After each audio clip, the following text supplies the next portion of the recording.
The 2021 legislative session adjourned April 25th. Reflecting over the past 4 months, what kind of a legislative session has it been? It has been a very challenging legislative session, to say the least. Many of my colleagues are saying this is the worst legislative session. There were just so many challenges with connectivity for those of us in rural Washington that it made it very difficult. Also for those who we anticipated were going to be able to testify virtually, but nonetheless, they may have only had 30 seconds or 1 minute. So there were challenges with that. We hope to see changes in. I think other than that, with all the voting done remotely, that helped us deal with things we'd never faced before, making sure everyone's voice was heard. And we weren't able to meet with the people that we serve. So I would argue this was a very difficult session, and we realized how important human contact is. How did that affect the outcome of the session? I think that we saw a Seattle-based agenda. I think we saw legislation that we did not support for the most part, for most all 105 days. We saw capital gains income tax. The people of Washington State also did not support repeatedly when it had been brought to them over 10 times. They declined through initiative process. We saw LCSF, the low carbon fuel standards, which is another tax, which is regressive, that will harm those who have the least and just are trying to drive to work. Cap and tax, police reform bills. There were a lot of attempts to defund and disarm law enforcement officers that, as you know, it's one of the most dangerous jobs. And when you and I are running away quickly in danger, they're facing and running forward into it. So we have to make sure that we give them the tools they need.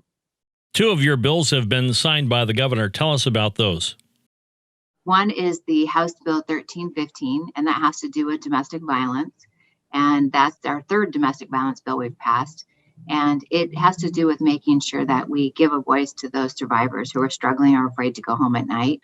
It creates a work group, so people will be at the table, survivors, business owners, all kinds of people. Often the only place the survivor is safe is when they're at work. It's the only time they're away from the perpetrator. So that may be an opportunity to get them the help they need before they may end up in crisis that is unfixable. We see that across the nation. And then also House Bill 1455 has to do with cybersecurity.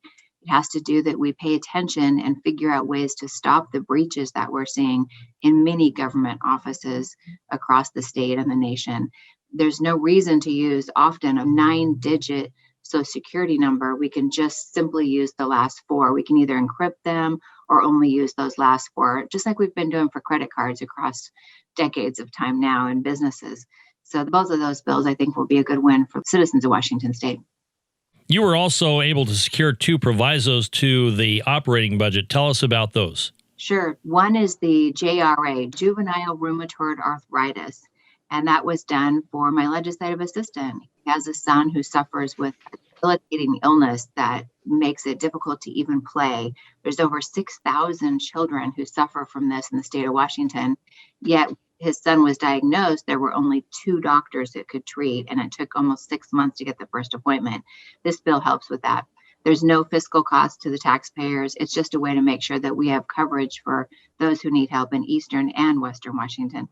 The other proviso that passed this session was a request of the Washington State Patrol. It has to do with making sure that we have rapid DNA testing equipment. It also provides for forensic scientists in Cheney and different areas across the state.